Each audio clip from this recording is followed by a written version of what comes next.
오늘 우리에게 주시는 하나님의 말씀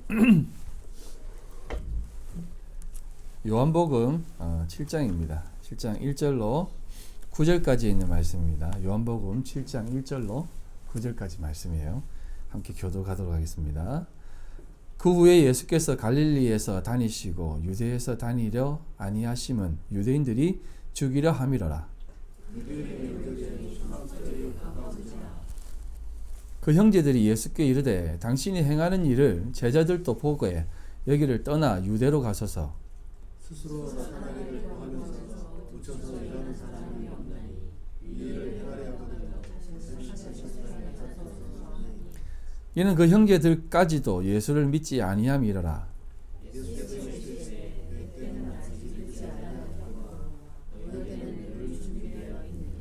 세상이 너희를 미워하지 아니하되 나를 미워하나니 이는 내가 세상의 일들을 악하다고 증언함이라.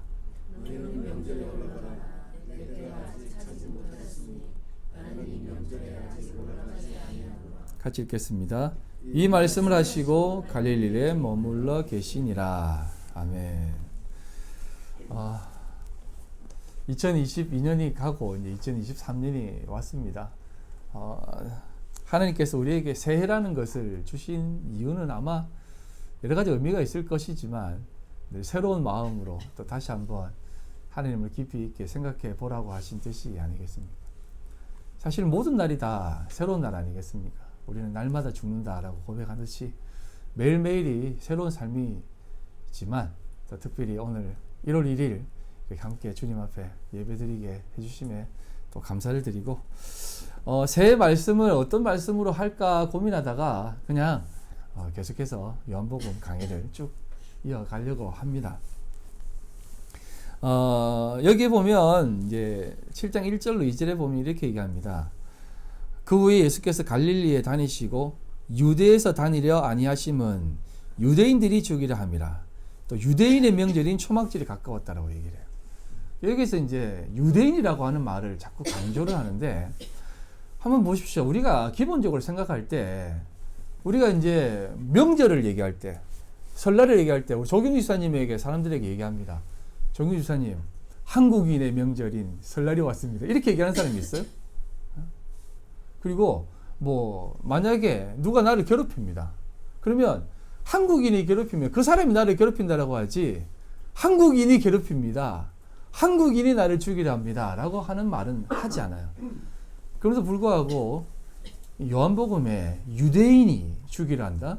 유대인의 명절이다 라고 하는 것은 유대인이라고 하는 이 말이 담고 있는 의미가 있다는 것이에요. 유대인의 명절. 이게 한 어떤 부류, 한 생각, 한 가치관의 의미가 있다는 것이죠. 다시 말씀드리면 유대인이라고 하는 이들이 추구하고 바라는 것이 있는데 그 존재들이 나를 죽이려고 하고 그 존재들이 무언가를 지키려고 한다는 것입니다. 우리 딸이 이제 한 번은 전화를 해가지고 아빠 질문할 게 있어요. 수건규례라고 아세요? 이러는 거예요. 그래서 수건규례? 그건 뭐야? 그러니까 이제 하진이 주위에도 이제 뭐 여호와의 증인도 있고 뭐 하나님의 장막 이런 애들도 있지 않습니까? 그 중에서 아는 언니가 이제 굉장히 신실한 언니인데 그렇게 하진이에게 전도를 한대요. 그래서 이제 성경도 얘기하고 왜 기독교에서는 6월절을 지키면서 초막절하고 이렇게 오순절을 안 지키느냐 이렇게 질문한다는 것이죠. 그래서 내가 기독교인이 6월절을 지킨다고? 6월절을 안 지키는데 그게 잘못 알고 있는 거 아니야? 감에 들어보니까 6월절이 아니라 오순절인 것 같아요. 그래서 이제 기독교인들이 오순절이라고 하는 것을 좀 지키잖아요. 그러니까 성령 강림절, 강림주일이라고 해가지고 이제 뭐 부활 후에 뭐 이렇게 50일이 지난 이후에 이렇게 뭐 지키는데 사실 그것도 좀 의미가 다릅니다.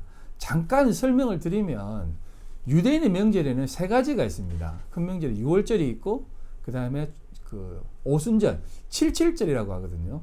그 다음에 초막절, 이렇게 오늘 등장한 초막절이 있는데 간략하게 설명을 드리면 6월절은 그 예수님이 유월하셨다. 패스오버. 어린 양의 그 피를 이제 문설주와 문집 임방에 발라가지고 유대인들의 장자가 다 이렇게 살림을 받는 거죠.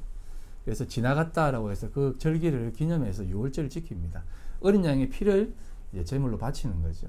그 다음에 이제 77절이라고 해가지고 오순절은 이제 그 절기가 지나고 50일 이후에 하는 건데, 이건 이제 뭐 추수 지나고 나서 이제 그 맥추제력이라고도 하고, 그냥 이렇게 그날 추수에 대한 감사로 여러 가지 제물을 드리는데, 제사를 드리는데 특별히 이제 번제하고 화목제를 꼭 드리는 날입니다. 그래서 하나님이 모든 것을 이렇게 회복하신다라고 하는 그런 의미에서 굉장히 기쁨의 절기예요. 그 다음에 이제 뭐 초막절은 이제 이스라엘 백성들이 광야 생활을 한 그런 어떤 의미를 담아서, 초막이라고 하는 것이 장막이거든요.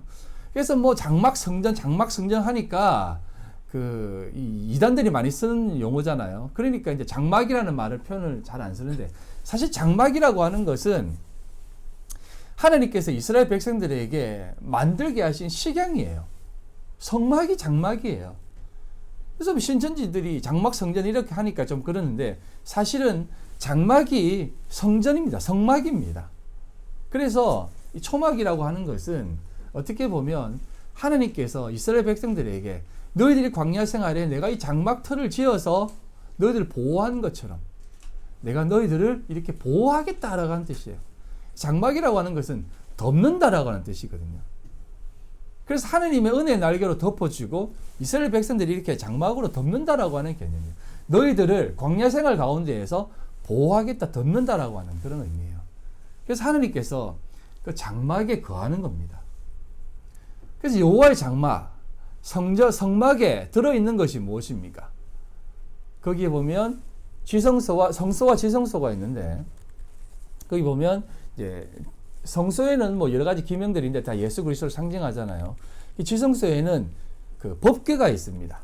그 법궤 안에 뭐가 있어요? 세 가지가 들어있습니다. 뭐 기본적 상식 아니겠습니까? 처음에 뭐가 들었습니까? 십계명 두 돌판. 그 다음에 아론의 쌍난 지팡이. 그 다음에 만나. 만나 같은 돌 항아리입니다.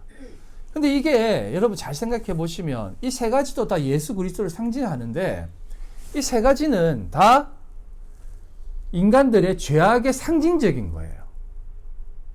이 세 가지는 다 인간의 대표적인 죄를 상징하는 겁니다. 그거를 법궤 안에 집어넣어서 그 시온자를 덮습니다. 속죄소라고 하거든요. 그 덮개가 속죄소예요. 거기에 늘 피를 은근히 두는데, 그래서 그게 속죄되어지는 것이에요. 두 돌판을 한번 생각해 보십시오.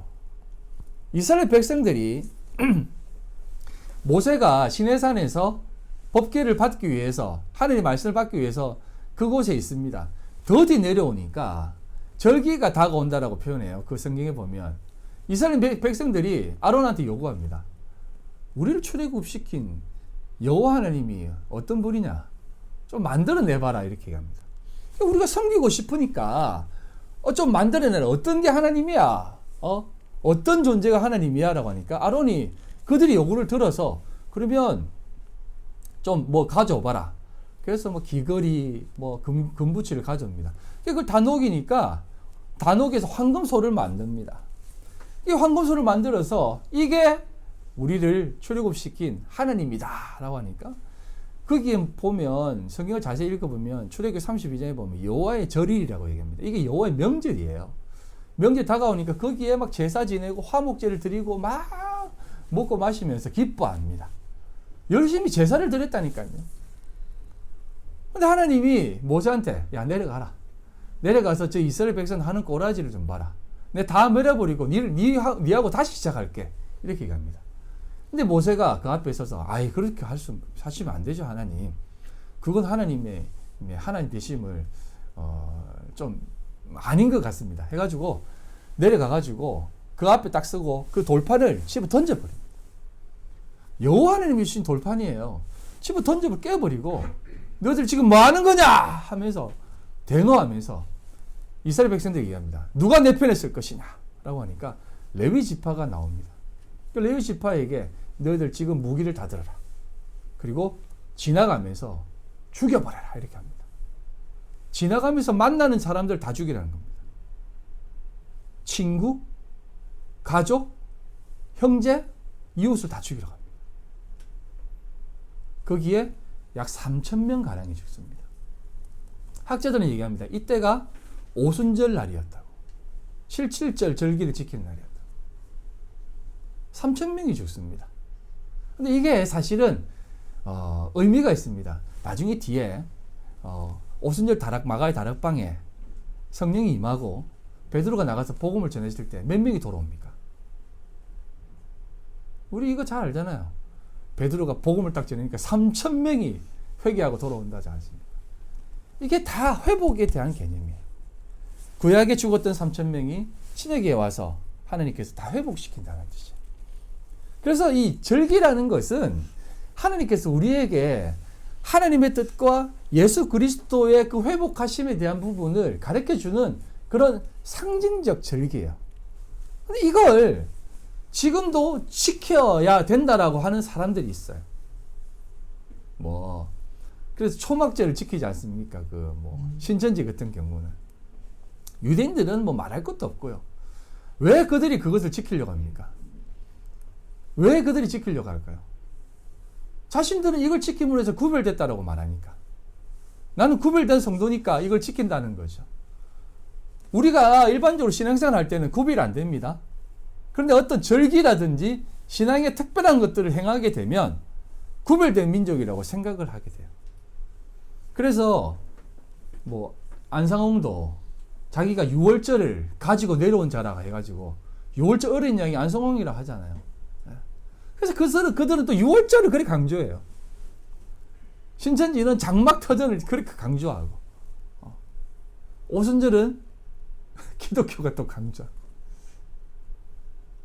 근데 그게 다 사실은 예수를 죽이려고 하는 유대인의 부류들이 행했던 모습이에요. 그리고 그 부류들이 지키고자 했던 유대인의 명절이라는 거예요. 여러분 종교개혁하면서 이런 것들은 다 없앴어요. 여러분 그거 아시지 않습니까? 사순절. 사순절도요. 종교개혁하면서 그거 목숨 걸고 다 없앴던 거예요. 근데 지금 기독교인들이 그래도 그거 지키면 좋지 않느냐. 경건하게 예수님 오시기 전에 부활하시기 전에 죽음 당하기 전에 40일 동안 그 생각하면서 지키는 게 그게 뭐가 나쁜 거라고 하면서 사순절 다 지키지 않습니까?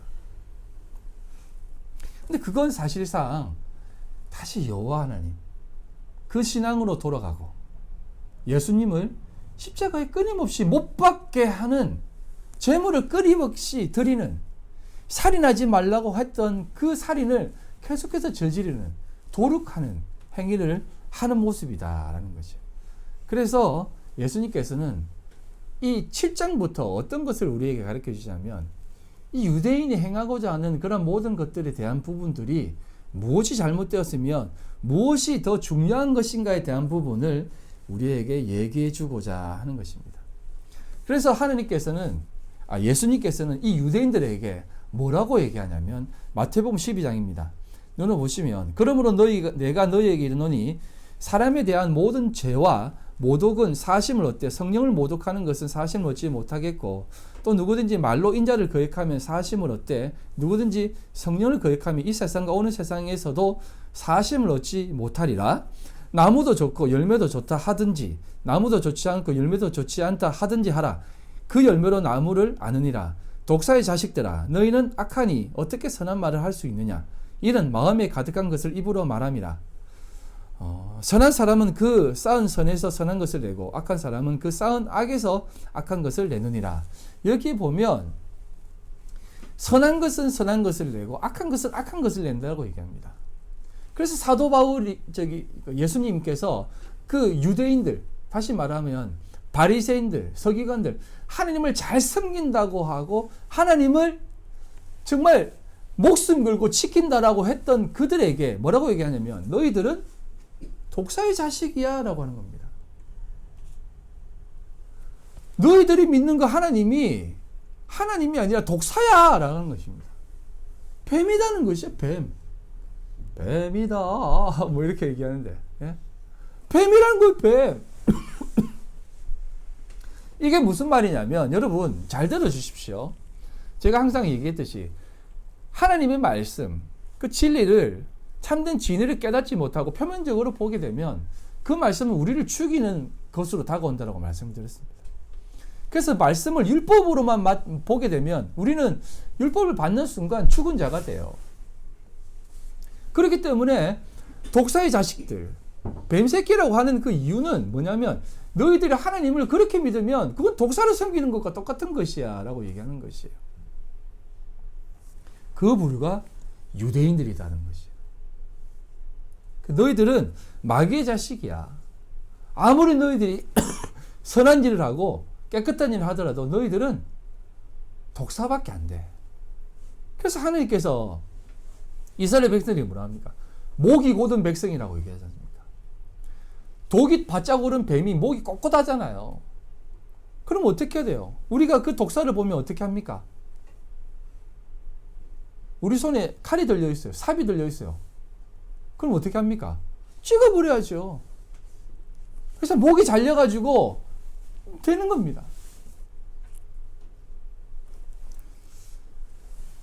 근데 목이 잘린 존재는 그나마 다행이죠. 왜? 머리가 잘리면 그 머리가 예수 그리스도로 되어지니까. 예수님께서 계시록에 보면 목베임 받은 성도들이 있다라고 하잖아요. 그건 뭐냐면 목 없는 귀신이에요. 그게 아니라 목베임을 당했다는 것은 뭐냐면 우리의 모든 생각과 우리의 모든 것들이 다 잘려 나가는 겁니다. 그러면 거기에 누가 머리가 되신다고요? 예수 그리스도가 우리의 머리가 되신다라고 하는 거예요. 그래서 교회도 마찬가지예요. 우리의 교회의 머리가 여호와 하나님이 되어버리고 표면적 율법이 되어져 버리면 그거는 독사의 자식이에요.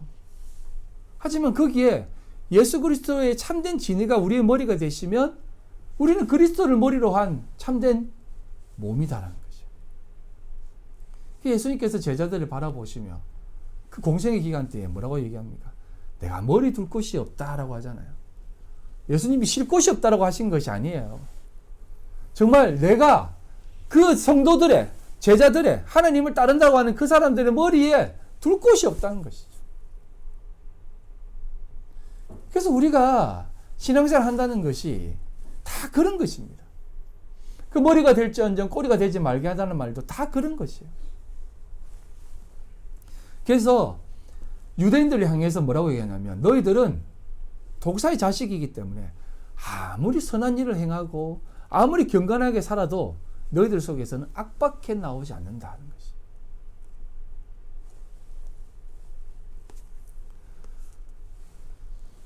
그러니 예수님께서 유대인들을 바라보시며 얼마나 안타까워하시고 답답해 하셨겠습니까?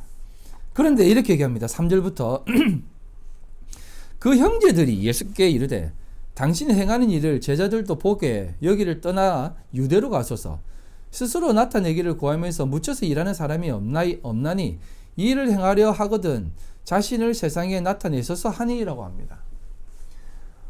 예수님의 제자 형제들입니다. 예수님의 그 형제들이에요. 그들도 역시 예수님을 바라보면서 오해를 하고 있습니다. 뭐라고 오해를 하고 있냐면 스스로 나타내기를 구하면서 묻혀 일하는 사람이 없다는 것이에요. 예수님께 행했던 그 이적과 기적에 대해서 이 예수님의 형제들이 오해를 하는 거예요. 예수님은 한 번도 자신에 대해서 일한 적이 없습니다. 예수님은 오직 하나님만 드러내신 분이에요. 하나님만 드러내시고 하나님의 일만을 얘기하신 분인데 이 제자들, 예수님의 형제들까지도 예수님의 그 행적들, 이적들을 바라보면서 당신 그렇게 행하는 것은 당신을 나타내려고 하는 거 아니냐. 나타내려고 하면 확실하게 좀 나타내라. 제자들 앞에서 나타내고 유대 땅 거 딱 예루살렘에 가가지고 딱 나타내면 되지. 왜 자꾸 이렇게 갈릴리에서 빙빙 돌아다니냐라는 것이에요. 자신을 좀 세상에 나타내소서라고 하는 겁니다. 예수님께서는 뭐라고 하십니까? 내가 세상에 나타낸다라고 생각하느냐라는 것을 얘기해 줍니다. 요한복음 7장 7절입니다. 세상이 너희를 미워하지 아니하되 나를 미워하나니 이는 내가 세상의 일들을 악하다고 증언함이라 라고 합니다. 예수님께서는 세상에 자신을 나타냈어서라고 했을 때 내가 지금 세상에 나타나면 세상이 나를 좋아할 것 같아 라고 하시면서 왜 나를 싫어하냐면 내가 세상의 일들을 악하다고 증언하기 때문이다라는 것이죠. 여러분 세상의 일들이 뭐라고 생각하세요? 여기서 하나만 짚고 넘어가도록 하겠습니다. 세상의 일들과 하나님의 일들이 뭐가 차이가 있다고 생각하세요? 오늘 정확하게 한번 짚고 넘어가겠습니다. 세상의 일들과 하나님의 일들은 표면적으로는 전혀 다른 것이 없어요. 똑같은 겁니다. 하나님께서는 이 세상을 창조하셔서 우리에게 이 세상을 딱 살게 하셨습니다. 이런 기본적인 사실을 꼭 전제하고 신앙생활을 하셔야 돼요. 하나님이 여러분들 왜 세상에 보냈습니까? 여러분 택함 받은 사람이잖아요. 그러면 왜 이 세상에 살게 해요? 그냥 택함 받은 사람이라면 하나님께서 불러가시면 되지. 왜 굳이 이 땅에 살게 하겠어요? 이 풍진 세상 왜 살게 합니까? 하나님을 배우라고. 하나님을 알고 깨달으라고. 그래서 이 세상을 살아가는 거 아닙니까? 그러면 지금 우리가 경험하고 배우고 알아가는 것은 전부 다 하나님께서 우리에게 주신 그 모든 일들이에요.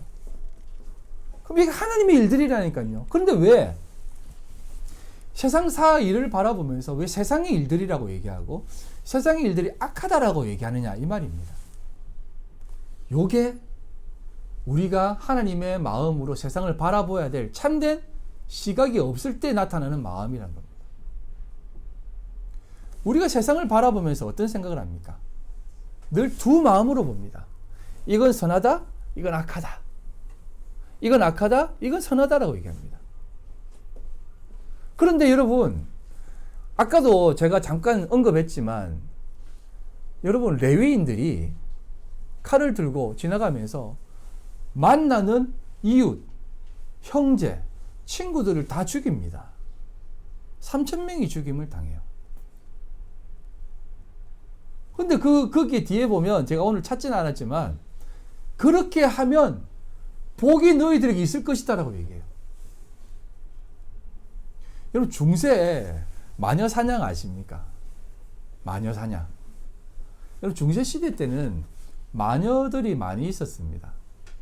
근데 마녀가 뭐 그냥 마녀가 아니라 사람들을 치유하는 데 있어서 의학적인 방법을 다 동원하는데 여러분 그거 알잖아요. 권사님도 한번 해보셨잖아요. 호연이가 배가 아프면 엄마 손이 약손이다 하면서 배를 만져주면 진짜 낫잖아요. 안 그래요? 저도 어머니가 이리 앉아봐라 하면서 우리 어머니 손이 진짜 커요. 배를 쑥쑥 만지면 진짜 아픈 배가 다 낫다니까요. 엄마 배 만져주세요. 그러면 배를 쑥쑥 만지면 배가 다 낫다니까요. 진짜 어머니 손이 약손인 줄 알았어요. 귀신 막 그 전설 고양 이런 거 보면 어머니 손을 얼굴에 맞고 이렇게 보면 하나도 안 무서웠어요. 엄마 손 주세요 하면 엄마 손 이렇게 얼굴 대고 있으면 귀신 나타나도 안 무서웠어요. 손이 없으면 무서워요. 진짜 어머니 손이 약손이었다니까요. 그런 게 마녀들이 행했던 겁니다. 그러니까 약초를 이렇게 해서 약을 주고 막 이렇게 했던 게. 근데 이 교황하고 이 중세 사람들이 마녀는 악한 존재다라고 해가지고 다 죽입니다. 막 죽이는데 여러분 누가 마녀고 누가 마녀인지 마녀가 아닌지 구분됩니까? 구분 안 되잖아요. 근데 교황청에서는 뭐라는지 아세요? 그냥 죽여라 이렇게 했어요. 그럴듯하면 다 죽여라 했습니다. 그래서 뭐라고 하는지 아세요? 나중에 마녀가 아니면 하나님이 살려줄 거다 이렇게 얘기했어요. 이게 중세시대 때 행했던 그들의 행위예요. 근데 이게 여러분 진짜 어떻게 보면 지금 모세가 레위인들을 통해서 행했던 행위하고 똑같은 거예요. 걸리는 대로 다 죽이라는 겁니다. 근데 안 걸리면 하나님이 살려준 거고 걸리면 다 죽는 거예요. 그럼 이걸 보면서 여러분들 어떻게 생각하세요? 하나님 옳은가, 옳지 않다라고 생각하세요? 물론 중소시대 때는 그들의 권력과 그들의 이익을 위해서 그렇게 행했지만, 여러분, 이런 모든 것들이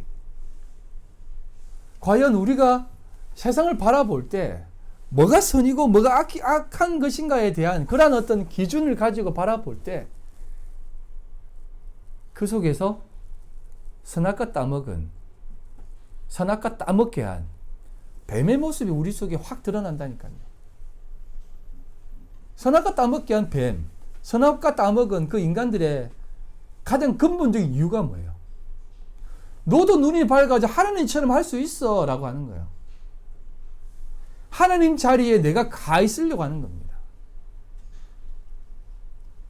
그래서 선악을 판단하는 그 기준에 내가 딱 서 있으려고 하는 것이에요. 에이, 우리가 어떻게 그렇게 합니까? 우리 판단 안 해요. 라고 하지만, 여러분, 크고 작게 우리가 다 합니다. 여러분, 우리가 살면서 세상의 부조리가 경험되어지면 어떻게 합니까? 나라도 나서야지. 촛불을 들든 태극기를 들든 나라도 나서야지 하면서 나서지 않습니까? 근데 그 나선다는 게 뭐예요? 내가 그 기준에 서 있고 싶어 한다는 것입니다. 제가 여러분들에게 아무것도 하지 말라는 거 아니에요. 하지만 뭐가 세상의 일이고 뭐가 하나님의 일인가에 대한 부분을 좀 생각해 보라는 겁니다. 만약 그 모든 상황을 하나님이 허락하셨다면 여러분 어떻게 하실 겁니까? 그럼 여러분들은 하나님의 일을 막는 것이 된다는 것이에요. 그렇기 때문에 이러한 모든 부분들에 대해서 예수님께서 왜 세상이 악하다고 증언을 했냐면 사람들이 기본적으로 통념적으로 생각하는 게 이런 것이에요. 야, 누구도 자신을 드러내려면 나가서 훌륭하다고 생각하기 때문에 그렇게 말한 겁니다. 예수님이 참된 지도자라고 생각하기 때문에 이렇게 말한 거예요. 그렇다면 드러내서 더 많은 사람들이 당신의 가르침과 당신의 그 은혜를 느끼게 하고 해야지. 그럼 나가가지고 해야지. 왜 여기서 찡박기가 아니냐고. 그건 옳은 거 아니다라고 얘기하는 거예요. 마찬가지 아닙니까? 제가 사람을 고칠 수 있는 능력이 있다고 생각해 보세요. 그러면 여러분들이 얘기하지 않겠습니까? 목사님, 저 사람도 고쳐야 돼요. 저 사람도 고쳐야 돼요. 아, 괜찮습니다. 안 고치고 싶어요. 나 지금 고칠 수 없어요. 왜 안 고쳐줍니까? 이 사람은 얼마나 힘든 상황에서 지금까지 걸어왔는데 고쳐주셔야죠. 목사님, 고쳐주셔야지. 뭐합니까, 지금? 해주셔야죠. 알겠어요. 그럼 같이 고쳐줄게요.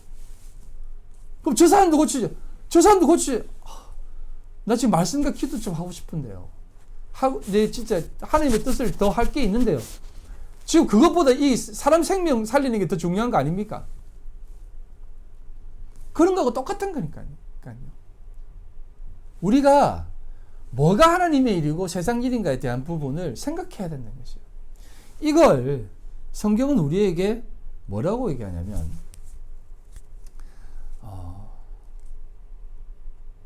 뱀의 자식이다라는 것이에요. 이게 세상에 죄 가운데 살아갔던 사람들의 모습이라는 것이에요. 이게 에베소서 2장 1절에 나와 있는 내용입니다. 그는 허물과 죄로 죽었던 너희를 살리셨도다. 허물과 죄로 죽었던 우리라는 것이죠. 죽은 자들이었던 겁니다. 그때는 어떤 존재였냐면 그 모습이 어떤 모습이었냐면 너는 그 가운데 행하여 이 세상 풍조를 따르고, 세상 풍조라는 게 세상의 그 모든 그 코스모스예요. 코스모스에 있는 모든 세상의 방법들입니다.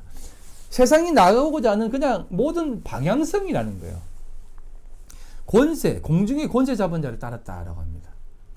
곧 불순종의 아들들 가운데 역사하는 영이다라는 거죠. 이게 세상의 영이다는 거죠. 하나님과 거부되어지고 반대되어지는 개념 속에서의 착함과 선함이라는 겁니다. 전에 우리도 다 그 가운데에서 우리 육체의 욕심을 따라 지내며 육체의 마음에 원하는 것을 하여 다른 이들과 같이 본질상 진노의 자녀였다라고 합니다. 육체의 욕심을 따라 지냈다라고 하고 육체와 마음이 원하는 것을 행했다는 것이죠. 여러분 한번 물어보겠습니다. 여러분 육체의 욕심과 육체의 마음이 어때요?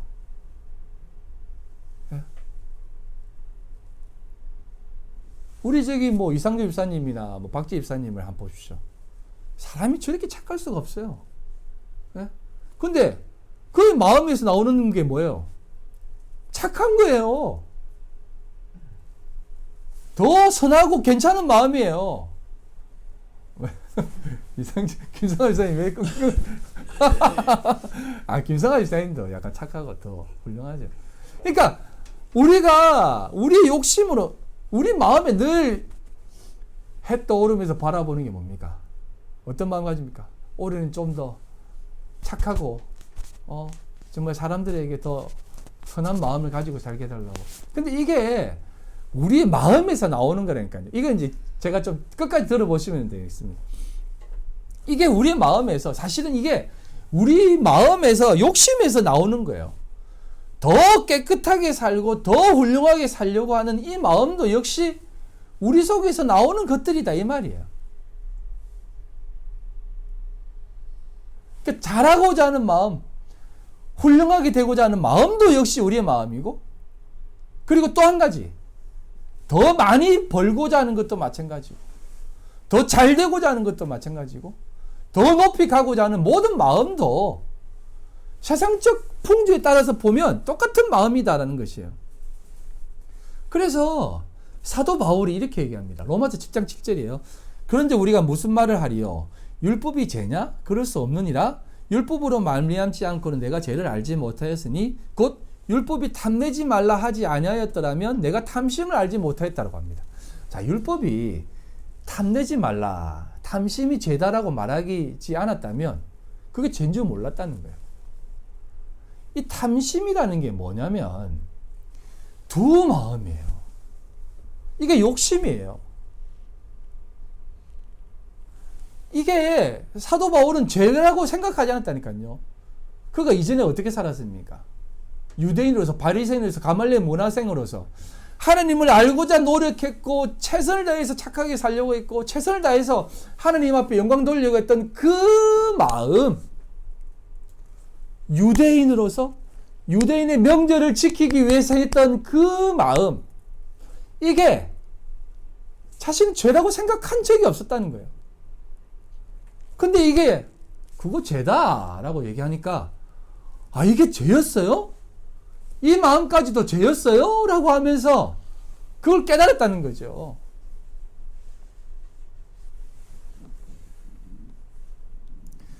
그래서 이 이전의 상태가 육신의 세상의 일, 육신의 욕심, 육신의 마음, 이걸 쫓는 것이 우리 이전의 상태였다라는 겁니다. 즉, 우리 이전의 상태라고 해서 완전히 악인이고 죄인이고 강도 도덕질 이런 개념이 아니라 이런 부분이 뭐가 잘못된지를 몰랐던 마음이었다는 것이죠.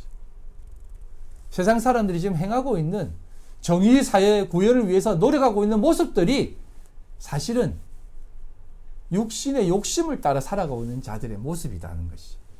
그래서 에베소서 2장 19절부터 이렇게 얘기합니다. 그러므로 이제부터 너희는 외인도 아니요 나그네도 아니요 오직 성도들과 동일한 시민이요 하나님의 권속이라. 너희는 사도들과 선지자들의 터 위에 세우심을 입은 자라. 그리스도 예수께서 친히 모퉁이 돌이 되셨느니라. 그 안에서 건물마다 서로 연결하여 주 안에서 성전이 되어가고 너희도 성령 안에서 하나님이 거하실 처소가 되기 위하여 그리스도 예수 안에서 함께 지어져 간다라고 합니다. 즉 그리스도 예수께서 친히 모퉁이 돌이 되셨다라고 얘기합니다. 모퉁이 돌이 뭐예요? 자신이 친히 육신이 되어서 너희들 앞에 왔는데 그 돌이 바짝 깨져서 없어지는 것을 좀 바라는 것이죠. 너희들도 그렇게 깨져야만 된다는 것입니다. 그렇게 되어졌을 때 건물마다 서로 연결하여 주 안에서 성전이 되어져 간다라는 것입니다. 그래서 우리가 성전이 되어져 간다라고 얘기하는 것이에요. 그 성전이 되어져 가는 모습이 어떤 모습이냐면 에베소서 4장 1절로 3절입니다. 그러므로 주 안에서 갇힌 내가 너희를 권하노니 너희가 부르심을 받은 일에 합당하게 행하여 모든 겸손과 온유로 하고 오래 참음으로 사랑 가운데서 서로 용납하고 평안에 매는 줄로 성령이 하나 되게 하신 것을 힘써 지키라 라고 하는 겁니다. 겸손, 온유, 오래 참음으로 사랑 가운데서 서로 용납하고 평안에 매는 줄로 성령이 하나 되게 하신 것을 힘써 지키라는 것이죠. 여러분, 하나가 된다라고 하는 것은 뭐냐면 우리 자신이 자합되어져 가는 것입니다. 묶이는 것이에요. 그래서 예수 그리스도께서 우리에게 늘 하시는 말씀이 이거잖아요. 내가 길에 대해서 너희들에게 가르쳐 주려고 하는 것도 아니고, 진리에 대해서 너희들에게 가르쳐 주려고 하는 것이 아니고, 생명을 얻는 방법에 대해서 너희들에게 가르쳐 주려고 하는 것이 아니다. 내가 에고 에이미 I am who I am. 내가 길이고, 내가 진리고, 내가 생명이다. 그래서 내가 지금 너희들에게 훅 들어가겠다는 것이에요. 제가 달마에 놀자라고 하는 영화를 참 좋아하는데요. 그 스님 나오는 영화. 거기에 보면 박신양이라고 하는 깡패가 나오고, 하여튼 큰 스님이 나오는데, 그 큰 스님한테 깡패가 이제 피신을 갑니다. 거기에 있는 수제자 스님들이 막 깡패 쫓아내라고 막 그럽니다. 그래서 큰 스님이 그럼 문제 하나를 낼 테니까 이 문제 풀면은 내가 이절에 있게 해주겠다 합니다. 독을 깨가지고 그 깨진 독에 물을 채우랍니다. 오만 쇼를 다 합니다. 막 배에다 얹어가지고 물을 막기도 하고 어떻게든 막 물을 막으려고 하는데 안 됩니다. 그래서 스님 제자들은 어떻게 하냐면 그 독 안에 들어가서 산은 산이요 물은 물이 내가 고 물입니다. 소인이 채우겠습니다. 야 이놈 자식아, 내가 언제 물을 채우랬지 니를 채우랬냐 하면서 아무도 못 풀어요. 그러다가 박신양이가 그 독을 들고 연못에 집어 던집니다. 그러니까 그게 물이 차는 거예요. 그 스님이 하는 얘기가 뭐냐면 있어 하고 돌아갑니다. 나중에 어려운 일이 닥쳤을 때 박신양이가 스님한테 묻습니다. 스님, 큰 스님 왜 우리를 절에 남겨두셨습니까? 라고 하니까 너 왜 물속에 그 독을 던졌어? 하니까 그냥 던졌습니다. 나도 너를 내 마음에 그냥 던졌어. 근데 복음이죠. 저는 이 영화를 보고 자녀 교육에 대한 패러다임을 많이 바꿨습니다. 자녀를 교육시키기보다는 그냥 자녀를 내 마음속에 담아오면 되겠구나. 부모라는 게 그런 거지 뭐. 모든 허물을 고쳐주는 것이 아니고 허물까지 다 감사하면 되는 거지. 우리 주님이 그렇게 하신 것이에요. 우리 주님이 뭐라면 너희들 세상 일을 하고 있어? 세상적인 삶을 살고 있어? 그게 아니라는 것이에요. 내가 너희 속에 없으면 그게 세상 일이라는 거야. 그러니 내가 지금 너희 속에 들어가겠다는 것이죠. 내가 너희 머리가 되어주겠다. 그게 하나님의 일이라는 것입니다. 유대인의 명령을 지키고자 하는 그 모든 것들은 자신 속에 하나님을 담으려고 하지 않고 자신이 그냥 하나님을 기쁘시게 하려고 하는 그 자리에서 제3자로 하나님을 두고 열심히 섬길 뿐이지 그들은 내 자식이 아니야. 그들은 독사의 자식이야. 라는 것이. 하지만 너희들은 내 형제고 내 자매고 내 자식들이야. 라는 것입니다. 말씀을 맺겠습니다. 하나님께서는 우리에게 그리스도는 나의 머리다 라고 얘기하시면서 우리에게 여러 가지 직분들을 맡겨두셨습니다. 교회로 불러서 우리에게 여러 가지 삶을 살게 합니다. 에베소 4장 11절로 보면 어떤 사람 사도, 선지자, 복음 전하는 자, 목사, 교사로 삼았다고 하는데 이건요 특별한 사람들이 얘기하는 게 아니에요. 여러분들이 선지자지요 뭐예요? 여러분 안에 예수님이 계신데 선지자지 뭐예요? 여러분들이 복음 전하는 자지 뭐예요? 여러분들이 목사고 교사지 뭐예요? 안 그렇습니까? 여러분들이 하나님 앞에 이렇게 다 부름받은 자들이에요. 각자가 이 자리에서 하나님 안에 차압되어서 살아가는 모든 사람들이 그렇게 살아가는 사람들이다 이 말입니다.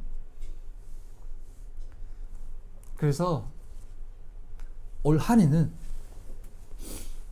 여러분들이 그동안 가져왔던 모든 생각들이 유대인들이 추구했던 그러한 모든 생각들, 그들이 지키고자 했던 그러한 모든 명절들, 그러한 삶으로 살아가는 것이 아니라 우리 주님이 내 안에 오셔서 우리 주님이 나와 함께 하나가 되어서 주님이 나의 머리시구나. 주님이 나의 전부시구나. 고로 나도 이 땅 가운데, 이 세상 가운데 참된 사랑과 은혜를 나누어주는 정말 사람 낚는 어부가 되어야 되겠구나 라고 하는 마음으로 살아가는 여러분들 되기를 바랍니다. 그런 삶을 살 때 정말 하나님께서 여러분들에게 더 큰 은혜를 주실 거예요. 하나님 여러분들과 함께 계십니다. 되어진 상황들이 다 여러분들을 위해 주어졌다라고 믿으세요. 그 믿음 안에 하나님께서는 더 많은 것들을 가득 채워 나가실 줄 믿습니다. 자신을 이 땅 가운데 드러내소서 라고 했을 때 아니다. 난 나를 드러내는 것이 아니라 오직 하나님만 드러낸다. 여러분들의 삶 속에 이 고백 있기를 주님의 이름으로 간절히 소망합니다. 하나님 아버지 감사를 드립니다. 다사다난했던 한 해가 가고 또 새 해가 밝았습니다. 아버지 하나님, 하나님께서 주신 귀한 한 해의 연이 믿음으로 살게 해주시고 신실하게 살게 해주시고 감사하며 살게 해주시옵소서.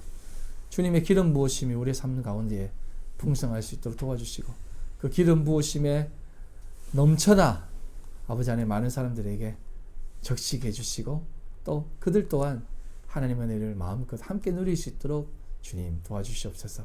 믿음의 기업들, 믿음의 가정들 하나님께서 축복하셔서 아버지 하나님 앞에 신실하게 잘 세워져 나갈 수 있도록 아버지 하나님 역사하여 주시옵소서. 오늘도 주님 앞에 나올 때에 빈손 들고 나오지 않고 귀한 물질 드립니다. 아버지 하나님 기뻐 받아 주십시오. 이 물질 하나님 앞에 드릴 때에 온전히 하나님의 영광 오롯이 드러나 주님의 뜻이 이 땅 가운데 펼쳐지게 하여 주시옵소서.